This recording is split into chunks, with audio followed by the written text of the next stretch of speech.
Ay, sir, saglit. Bakit po, sir? Sir, wala po kayong helmet. Baka pwede po makiram ng lisensya saka yung ORCR nyo. Boss, magkaibangan na ito, boss, Eh, hindi nyo ba alam, boss, na na meron na tayong sinatupad ngayon na dapat pagka nakabili, nabili mo ba to? Dapat pagka yung nabili mo na kailangan after 20 days, napapalitan mo na yung pangalan nito. Sir, dapat sana, bago kayo nagsabatas ng ganyan, pinag-isipan nyo muna na maayos yan. Inaral nyo muna na mabuti kung wala kayong masasagasaan ng mga kababayan nating Pilipino na maliliit. Tulad na lang ko, sir. Isa akong construction worker, sir, na maliit na manggagawa. Magkano lang ang araw ko, sir, magkano lang kinikita ko. Malaking kabuwasan na sa amin, sir, yung mababawasan ka na ng 300 to 200. Saka, sir, paano na lang kaya, sir, yung mga walang kakayang bumili ng brand nyo? Ang budget lang nila, sir, pang segunda mano lang. Siyempre, sir, doon na lang muna ako sa segunda mano kasi bilang budget ng pera ko, Saka ganito, sir, Ang mahirap din kasi sa gobyerno, sir, basta na lang pirma ng pirma, na approve na lang ng approve, kahit alam naman nila na may masasagasaan silang Pilipino na manggagawa na malilit lang. Ano ba yan? Anong oras na? Hindi na pa ako rito nag-aantay, Hindi ko alam kung bibenta yung motor o pinapaasa lang ako, Sayang, ganda pa naman sana motor na yan. Kung mabibili ko lang sana yun, ayos sana.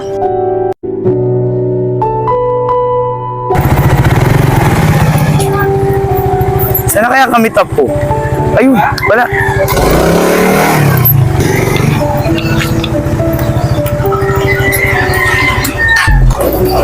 Boss, pasensya na. Medyo traffic kasi. Ganun ba?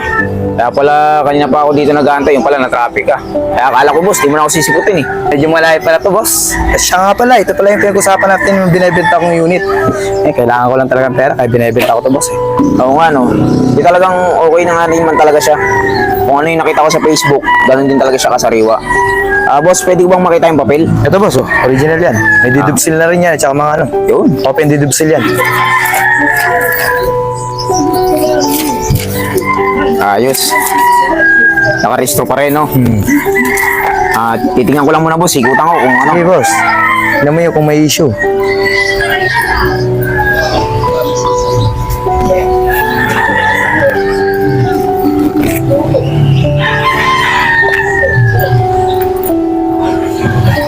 Sige, boss. Ayos. Babayaran ko na to. Sige, boss.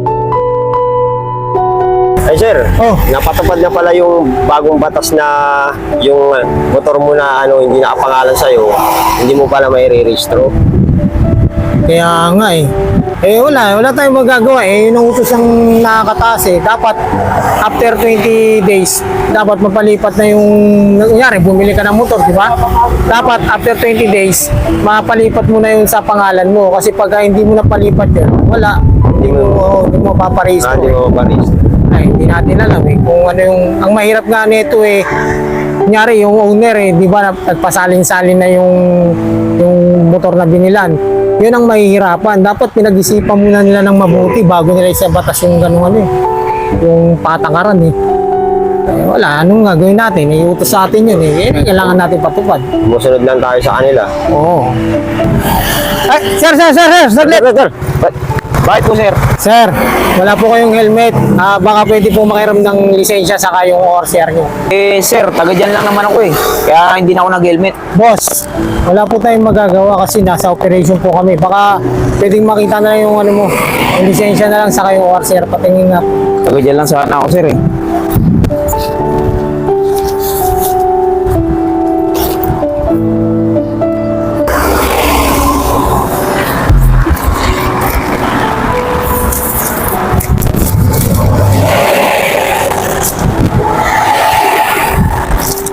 Boss, magkaibangan na ito, boss, hindi nyo ba alam, boss, na na meron na tayong sinatupad ngayon na dapat pagka nakabili, nabili mo ba to?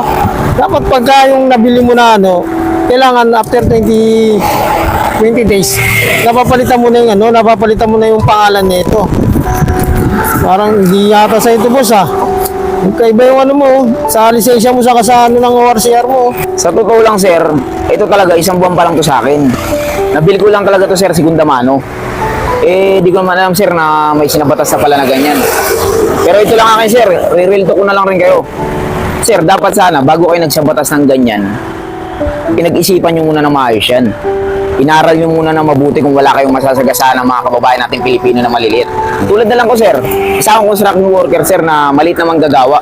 Magkano lang ang araw ko sir, magkano lang kinikita ko. Malaking kabawasan na sa amin sir, yung mababawasan ka na ng 300 to 200.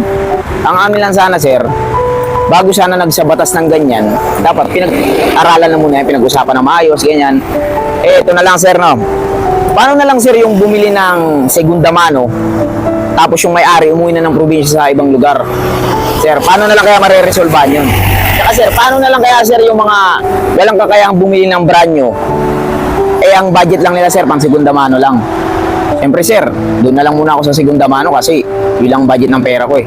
Saka ganito sir eh, ang mahirap din kasi sa gobyerno sir, basta na lang pirma ng pirma, na approve na lang ng approve, kahit alam naman nila na may masasagasaan silang Pilipino na manggagawa na malilit lang. Ulat ko sir eh, ako magkano lang kita ko, halos sakto lang sa pang-araw-araw. Tapos di ko alam na may ganyan palang sa batas. Tulad na naman yan sir, inuli niyo ako dahil sa ganyan, tas another na naman yan, magkano lang kinikita ko sir. Sana lang sir, kung ganyan din naman, sana isinaayos yung batas sir na ilalagay mo sa tama. Pero ganyan sir, parang may mali kayo sir. Hindi na maganda yan eh. Sir, wala tayong magagawa rito. Kasi sinabatas na po ito eh. Utos lang po sa amin na nakakataas to eh. Bali, binigyan na po kayo ng 20 days tapos hindi nyo naman inasikaso, hindi nyo pinalipat sa pangalan nyo to. Kung ayaw nyo magpatikit sir, i-impound na lang namin yung motor nyo. Ako sir, willing naman ako magpatikit kasi may violation ako. Ang hindi ko lang matanggap sir, dahil sa second owner na ganyan, kadahilan ng pang-i-impound yung motor ko, parang mali naman na tayo sir. Ang amin lang sir, di kita sinisisi sir ha, kasi alam ko tagapagpatupad lang kayo ng batas. Sumusunod lang kayo sa utos ng nasa itaas. Pero sana sir, ayusin naman natin yung batas natin sir. Hindi lang yung basta nagsagawa tayo ng batas, yun at yun na kagad. Ang akin lang sir, ayusin na lang natin. Willing ako magpatikit sir, wag lang ma-impound ng motor ko. Sige, wala tayong magagawa eh. Tikit na lang natin yan, kasi impound natin.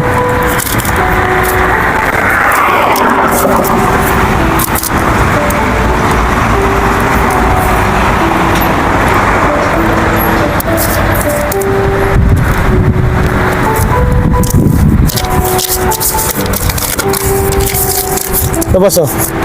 Ano nyo na lang po sa munisipyo, pakipuntahan nyo na lang po.